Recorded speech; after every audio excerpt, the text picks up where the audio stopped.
Alright, hello everyone. This is my first, well, second technically YouTube video. We're going to talk about bevel to pinion shimming. Sorry, I just decided to make this last minute when I found out that my phone can. I've been doing a lot of bevel to pinion shimming. Cut out the hole there. You have to have that port right there. Motor grip, same cut out. Motor's installed. It's a version 2 gearbox that I'm going to do this on. So basically, to start it off, I've already got some bolts in here. I've already done some of the work. Like I said, this was just last minute. I'm just going to show people that are trying to learn how to do this. So basically, you want to take this. I already have a bevel gear in here. It's an Element torque one. So this is a Bravo high speed. My last build in this starter gearbox, I was running right over 450 FPS at around 23 to 25 dBs a second.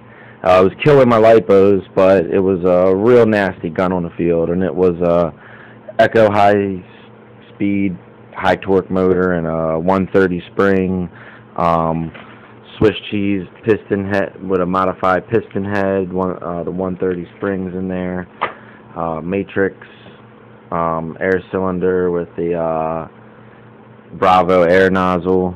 So new gear. So basically, with all that aside, and I highly recommend if you're shimming, modify advanced shim set. It's got micro shims in there, up to big shims. You know, as you can see, I got a plethora of airsoft stuff. I'm constantly building and modifying and doing all that good stuff. Okay, back to bevel to pinion gear shimming. It's very new. This is a Bravo high speed gear. I actually messed it up right there. I know you really can't see it. I apologize, but basically I had a bearing break on me. If you're running a high FPS, high speed, do not use bearings, use bushings.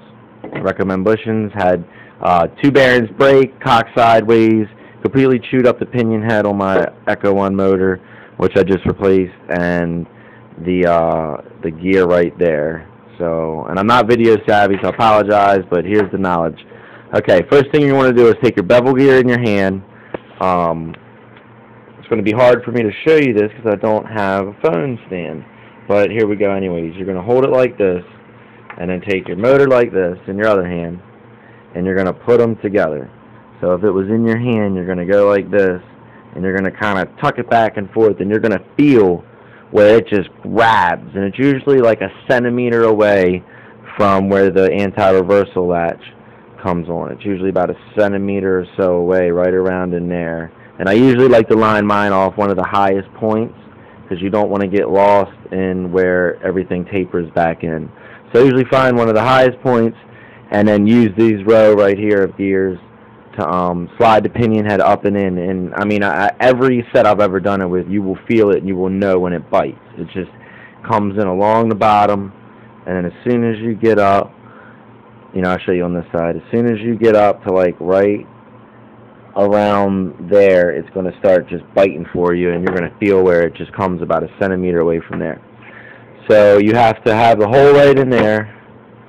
You put these together. I'm going to run you through the steps. Crap, I really apologize that I wasn't ready for this, but if you want to turn this video off, it's fine. You'll just miss out. So I've done this multiple times. So you put these two together. Here we go. I'll just set the phone down and do it. Bam. Okay. My gearbox is has bolts in everything. You're going to shim it on the other side first. As you can see, I'm not doing it this way. I'm on this side.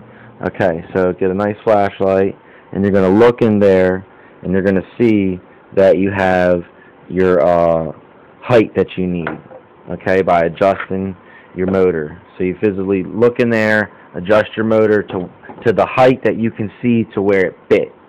Boom. You got that in there. You're good to go. Next step you're going to do is you want to basically wiggle little gears down in there. When you get up in there, here I use my flashlight a little bit. Again, like I said, I'm apologizing. I don't really want to make this video, but this is so hard for me to learn, and I'm willing to help out people. So you're going to wiggle these guys in there till you have just a tiny bit of play. Tiny bit of play. So basically you have to imagine that the teeth are rigid and they're interlocking. So if the bevel gear that you're shimming up to the pinion gear is too high, it's not going to move at all. It's going to be completely locked.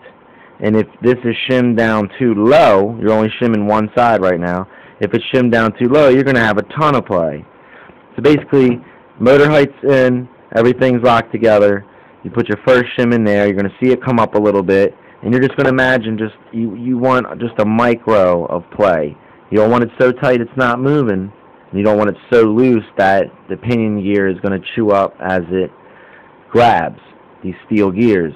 So, like I said, just if you're looking at a shim, shims run on millimeters, that you can gauge that through a feeler gauge, so it is an actual form of measurement. You want about 0.0 or 0.1 millimeter of play, which is like what you see right there. Even that's a little bit because everything's not snugged out right now, and if I snug it up, you'll see it's just a wiggle. And once you have that lined up, you can drop your motor, take it out of the way. Version 3 gearboxes are a lot easier to do this with. And yeah, it's in between this. I was putting it together, taking it apart, locking it in, you know, adjusting the motor with the flashlight to get it right. And then once that's right, get that lined up to the pinion head. And then now you can shim. You can start shimming. Once you have your first shims in place, they're not on this side, they're on the bottom side. Like I said, to shim bevel to pinion, you do everything reverse and then go back forward. And it makes perfect sense to do this. It takes a little bit longer, but the last gun I had, I used mid caps, 80 round mid caps, and I would let off a whole mid cap without even letting off the trigger, just 80 straight BBs, and I never had a problem. It was the gearbox, you know, Garter 2 gearbox, really nothing. Garter version 2 gearbox. It's really, you know, I paid $40-50 for it. I mean, it was really nothing. It's not some systemic gearbox, and the 130 was bumping, so the bushings failed me. Eventually, I'm gonna do a Sorvo scatter plot, and I'm just gonna turn this into my everyday field gun, so I can run locally up here at Paintball Adventure Park. We run a lot of airsoft up there, and you know, then build a DMR out of something serious. But bevel to pinion thing, you feel the grab, you know you got the grab, put what you visually see through that window, the same motor height, come back, line these up, so there's a millimeter of play inside of there, you know, through your handguard. You'll know your shims on the very bottom of what you want. Flip it over, shim the other side till you're there, put in all your other gears, shim them to your bevel gear. So it's kind of a two-step process. Get this right, get that right, get this right, and then you get them all right. So turn it into an 8-minute long video, and that's it. So good luck, everyone.